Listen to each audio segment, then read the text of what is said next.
ભારતીય ક્રિકેટમાં એક નવો નિયમ ફરજિયાત બનવા જઈ રહ્યો છે. એ નિયમ જેણે પાસ નહીં કર્યો હોય એવા ખેલાડીઓ ટીમ ઇન્ડિયામાં પ્રવેશ નહીં મેળવી શકે. મિત્રો, તમે જાણતા જ હશો કે ટીમમાં પ્રવેશ માટે અગાઉ યોયો ટેસ્ટ ફરજિયાત કરવામાં આવ્યો હતો અને આ પ્રકારનો એક નવો નિયમ ઇન્ટ્રોડ્યુસ કરવામાં આવે એવી શક્યતા છે. આ ટેસ્ટનું નામ છે બ્રોન્કો ટેસ્ટ. તો આ બ્રોન્કો ટેસ્ટમાં શું હોય છે એ સમજી લઈએ. ગુજરાત સમાચારના ડિજિટલ પ્લેટફોર્મ્સ પર હું છું મયુર. બ્રોન્કો ટેસ્ટની વાત કરીએ તો આ જે બ્રોન્કો ટેસ્ટ છે એ ખરેખર તો રગ્બીની રમતમાંથી લેવામાં આવ્યો છે કે જ્યાં દોડવા માટેની કેપેસિટી અને લંગ્સની કેપેસિટી માપવામાં આવતી હોય છે. આ માટે ખેલાડીએ વારંવાર શટલ રન્સ એટલે કે બેક એન્ડ ફોર્થ એક જગ્યાએથી ટચ કરીને બીજી જગ્યાએથી જવું અને ત્યાર પછીથી પાછું એ જગ્યાએ જવું.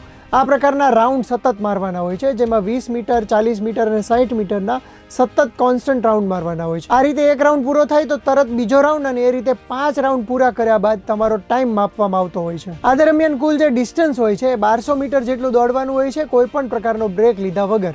સામાન્ય રીતે જ્યારે ખેલાડી 6 મિનિટની અંદર આ ડિસ્ટન્સ પૂરું કરી શકે તો એ ખેલાડીની ફિટનેસ સારી કહેવામાં આવતી હોય છે. જોકે રગ્બીની રમતમાં તો 5.5 મિનિટથી વધારે સમય લાગે તો એને ખેલાડીની પુઅર ફિટનેસ ગણી લેવામાં આવતી હોય છે. અગાઉ ભારતીય ક્રિકેટમાં ફરજિયાત કરાયેલા યોયો ટેસ્ટમાં પણ આ પ્રકારના શટલ રન્સનો નિયમ હતો, પરંતુ હવે આ બ્રોન્કો ટેસ્ટનો નિયમ ફરજિયાત કરવા પાછળનું કારણ છે તાજેતરમાં રમાયેલી એન્ડરસન તેંડુલકર સિરીઝ. આ સિરીઝમાં ઘણા બધા ભારતીય ખેલાડીઓ ઈજા પામ્યા અને ખાસ તો ફાસ્ટ બોલર્સનું ફિટનેસ અને ફોર્મ એ ચિંતાજનક રહ્યા. ભારત અને ઇંગ્લેન્ડ બંને ટીમો તરફથી મોહમ્મદ સિરાજ એકમાત્ર એવો ખેલાડી હતો કે જેણે આખી સિરીઝમાં 5 મેચમાં પૂરેપૂરી બોલિંગ કરી. ત્યાર પછીથી ભારતના સ્ટ્રેન્થ એન્ડ કન્ડિશનિંગ કોચ એડ્રિયને આ બ્રોન્કો ટેસ્ટને ઇન્ટ્રોડ્યુસ કર્યો હોવાનું માનવામાં આવે છે. જોકે ભારતીય ક્રિકેટમાં બેંગાલુરુમાં જે સેન્ટર ઓફ એક્સલન્સ આવેલું છે ત્યાં આ બ્રોન્કો ટેસ્ટ ઓલરેડી પ્રેક્ટિસ કરાઈ છે અને હવે ટીમ ઇન્ડિયાના ખેલાડીઓ માટે પણ નજીકના સમયમાં જ ફરજિયાત કરાય એવી શક્યતા છે. તો મિત્રો, આ ટેસ્ટ વિશે તમારું શું માનવું છે અને તમને શું લાગે છે આપણી ટીમમાં કયા એવા ખેલાડીઓ છે જે આ ટેસ્ટને આસાનીથી પાસ કરી શકશે